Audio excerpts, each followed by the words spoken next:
বাংলার গণমাধ্যম, বাংলার সংবাদ মাধ্যম কি এক চোখ দিয়ে দেখে? আজকে আমার ভিডিওটা এই নিয়ে। আপনারা জানেন গতকাল থেকে সরস্বতী পুজো শুরু হয়েছে।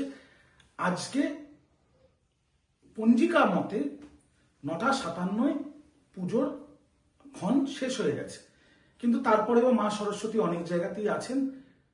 আজকে অনেক বিসর্জন হবে, আগামীকাল বিসর্জন হবে, এবং ২-৩ দিন ৪ দিন ধরে আজকেও বড় বড় টিভি চ্যানেল এবিপি আনন্দ, আর বাংলা, TV9 ইত্যাদি ইত্যাদিতে যোগেশচন্দ্র কলেজে নাকি সরস্বতী পুজো হচ্ছে না। কোনো তৃণমূল কংগ্রেস, তৃণমূল ছাত্র পরিষদের লিডার মোহাম্মদ সাব্বির আলী সেই পুজো নাকি আটকে দিয়েছে। তারপরে সেই নিয়ে আমি ভিডিও করলাম, সত্যিটা উন্মোচন হলো। বিজেপির মুখে ঝামা ঘষে সাব্বির আবার সরস্বতী পুজো করলো, পুষ্পাঞ্জলি দিল। গণমাধ্যমদের মুখোশ খুলে পড়ে গেল, যারা বিজেপির মুখের ঝাল খেয়ে সাম্প্রদায়িক উস্কানি দিচ্ছিল। সবকিছু হয়েছে, আমি ভিডিও করেছি, আপনারা অনেক আশীর্বাদ করেছেন, ভিডিও ভাইরাল হয়ে গেছে। কিন্তু আজকে আমার ভিডিও সেইগুলো নিয়ে নয়। আজকে আমার ভিডিও হচ্ছে গণমাধ্যমকে নিয়ে। গণমাধ্যম কি এক চোখ দিয়ে দেখে না বিজেপির চোখ দিয়ে দেখে? এইটা হচ্ছে আমার প্রশ্ন। তার কারণ সংবাদ মাধ্যম আপনি খুললেই, আপনার বাড়িতে টিভি চালালেই, সেটা এবিপি আনন্দ হোক, আর বাংলা হোক, TV9 হোক, আপনি দেখবেন শুধু খবর হচ্ছে কোন কোন জায়গায় পুলিশ পাহারার ভেতরে সরস্বতী পুজো হচ্ছে। সেটা নন্দীগ্রাম হোক, সেটা নদিয়া হোক, সেটা যোগেশচন্দ্র চৌধুরী কলেজ হোক, এটাকে বারবার তুলে ধরা হচ্ছে। আর বলছে যে সরস্বতী পুজোর উপরে নাকি এমন নিষেধাজ্ঞা জারি হয়ে যাচ্ছে যেখানে শুভেন্দুর মতো একটা বদ্ধ পাগল আর শুভেন্দুর কিছু ওই হনুগামী ওই বানর সেনার কিছু চামচারা বাংলাদেশের সাথে বাংলার তুলনা করছে।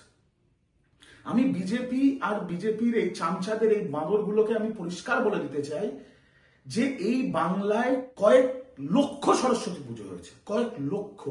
প্রতিটা স্কুলে, প্রতিটা কলেজে, প্রতিটা পাড়ায়, প্রতিটা গলিতে সরস্বতী পুজো হয়েছে। কিন্তু আজকে আমি আপনাদের একটা ছোট্ট ছবি দেখাচ্ছি আমার পাড়ার। আমি কলকাতা পৌরসভার যে ওয়ার্ডে থাকি সেই ওয়ার্ডের পুজোর। আগে ছবিগুলো দেখুন, তারপর বলছি।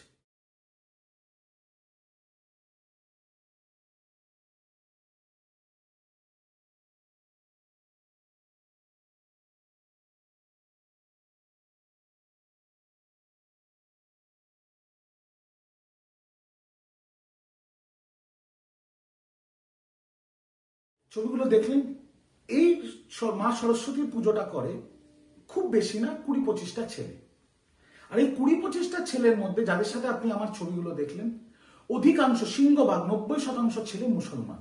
আর সবাই, এরা প্রায় প্রায় সবাই ওলা উবের চালায়, কেউ প্রাইভেটে গাড়ি চালায়। আর এটা প্রথমবার না, বিগত 10 বছর ধরে এই পুজো হচ্ছে।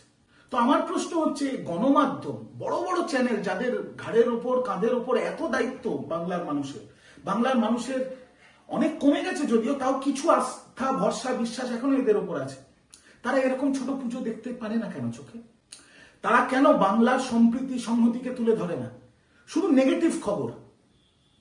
কয়েক লক্ষ পুজো হচ্ছে, সরস্বতী পুজো হচ্ছে বাংলায়, 3-4টে পুজোতে ঝামেলা হয়েছে, সেই 3-4টে পুজো রোটেশন সিস্টেমে চালিয়ে যাও চ্যানেলের মধ্যে। ওয়াই?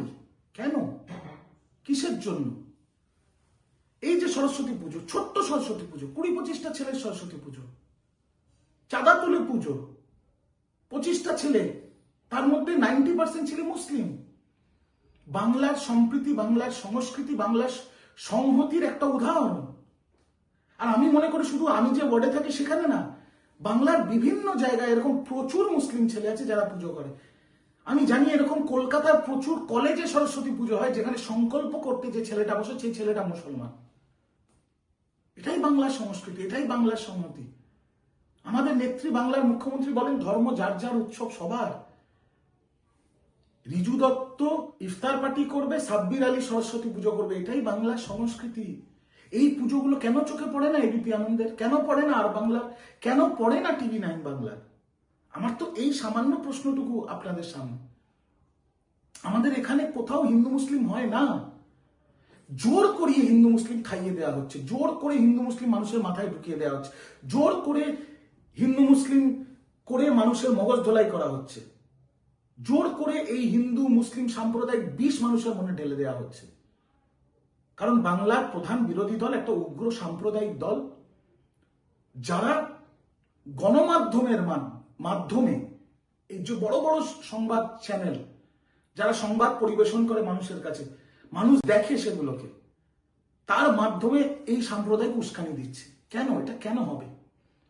বিজেপি করবে বুঝলাম, কারণ ওদের আর কিছু, ওরা তো উন্নয়ন নিয়ে কোনো কথা বলতে পারবে না, কর্মসংস্থান নিয়ে কোনো কথা বলতে পারবে না, কাজ নিয়ে কোনো কথা বলতে পারবে না। এদের হাতে একটাই তাস হচ্ছে হিন্দু মুসলিম করো। কারণ সেই 2002 সালের গোদরা থেকে শুরু করে বাবরি মসজিদ ভাঙা থেকে শুরু করে সবকিছুতে এদের ডিএনএটাই হচ্ছে হিন্দু মুসলিম। আজকে আপনি দেখুন, কংগ্রেস একটা দল যারা দেশের স্বাধীনতা সংগ্রামের সাথে যুক্ত ছিল, সিপিএম একটা দল যারা নকশাল আন্দোলনের সাথে যুক্ত ছিল, তৃণমূল কংগ্রেস একটি দল যারা সিঙ্গুর নন্দীগ্রামের মতো ভূমি আন্দোলনের সাথে যুক্ত। আর বিজেপি এত বড় দল, দেশের সরকার চাচ্ছে, তাদের আন্দোলন কি? তাদের কোনো জন আন্দোলন ছিল না, তাদের একটাই আন্দোলন ছিল, একটা 500 বছর পুরনো মসজিদকে শহীদ করা। তো যাদের ভিত্তি একটা মসজিদকে শহীদ করে নিজেদের রাজনৈতিক ফায়দা লোটা, তো তারা সাম্প্রদায়িক রাজনীতি করবে, এটা খুবই স্বাভাবিক। কিন্তু আমি তাদের নিয়ে আজকে আমার ভিডিও না, আমার ভিডিও হচ্ছে গণমাধ্যমকে নিয়ে। বড় বড় চ্যানেল এবিপি আনন্দ, TV9 বাংলা, আর বাংলা, তাদেরকে আমার একটা সামান্য এই চ্যানেলের মাধ্যমে একটা অনুরোধ, কারণ আমি জানি আমার ইউটিউব চ্যানেলটা এই সব বড় বড় চ্যানেলের অনেক সাংবাদিকরা দেখেন, তাই আমি একটা অনুরোধ করছি যে আপনাদের লাইন যাই থাক, আপনাদের টিআরপির জন্য যাই করতে হয় না কেন, আপনারাও বাংলার বাসিন্দা, আপনাদেরও একটা দায়িত্ব আছে বাংলার মানুষকে সঠিক খবরটা পরিবেশন করা। যদি 4টে সরস্বতী পুজোয় ঝামেলা হয়, পুলিশ পাহারা দিয়ে সরস্বতী পুজো, সেটাও যেমন মানুষকে দেখান, ঠিক একইভাবে মুসলমানরা সরস্বতী পুজো করছে সেটাও দেখান। লক্ষ লক্ষ সরস্বতী পুজো হচ্ছে বাংলায়, যেখানে হিন্দু, মুসলিম, শিখ, ইসাই সবাই একসাথে পুজো করছে, বাগদেবীর আরাধনা করছে, সেটাও দেখান না। আপনারা বাঙালি, বাংলার দায়িত্ব আপনাদেরও নিতে হবে। যেমন আমাদের এক একজন বাংলার বাসিন্দার ঘাড়ের ওপর বাংলার দায়িত্ব আছে, আপনাদেরও তো আছে। আপনারাও তো এই বাংলায় থাকেন, আর এই বাংলায় যদি সাম্প্রদায়িক আগুন লাগে, তাহলে শুধু তো সেটা সেই আগুনের মানে ঝলসা নিতে শুধু টিএমসি আর বিজেপির বাড়িঘরদর তো পুড়বে না, সাধারণ নিরীহ মানুষের বাড়িঘরদর পুড়বে, আপনাদেরও বাড়িঘরদর পুড়বে। তো আপনাদেরও তো একটা দায়িত্ব আছে, শুধুই সবই কি টিআরপি? এটা তো হতে পারে না। তাই আমি আজকে করজোড়ে অনুরোধ করছি সকল গণমাধ্যম, এই বড় বড় চ্যানেলদের, দয়া করে সঠিক খবরটা মানুষের কাছে পরিবেশন করুন। যেটা ভুল সেটাও দেখান, কিন্তু যেটা ঠিক সেটাও দেখান। 100টার মধ্যে যদি একটা কোথাও ঝামেলা হয়, একটাকেই দেখাবেন আর সেটা দিয়ে সাম্প্রদায়িক বিষ ছড়াবেন সারা বাংলায়, এটা হতে পারে না। বাকি 99টাও তো দেখাবেন, সেটাও তো আপনাদের দায়িত্ব। এইটুকুই বলার ছিল আজকে। বাকিটা বাংলার মানুষ যেভাবে আমাদের বিচার করে, রাজনৈতিক দলকে বিচার করে, আমাদের ভাগ্য নির্ধারণ করে, আপনাদেরও কিন্তু বাংলার মানুষই বিচার করবে। কারণ আপনাদের টিআরপিও বাংলার মানুষের হাতে, এটা মাথায় রাখবেন। এটুকুই বলার ছিল আজকে এই অবধি। আবার আগামীকাল দেখা হবে সন্ধ্যে 8টায় নতুন টপিক নিয়ে। ভালো থাকবেন, সুস্থ থাকবেন। দয়া করে চ্যানেলটা সাবস্ক্রাইব করবেন, ভিডিওটা শেয়ার করে দেবেন, আশীর্বাদ করবেন। দেশনেত্রী মমতা ব্যানার্জি জিন্দাবাদ। ছাত্র যুব নয়নের মনে আমার লিডার অভিষেক ব্যানার্জি জিন্দাবাদ। জয় হিন্দ, জয় বাংলা।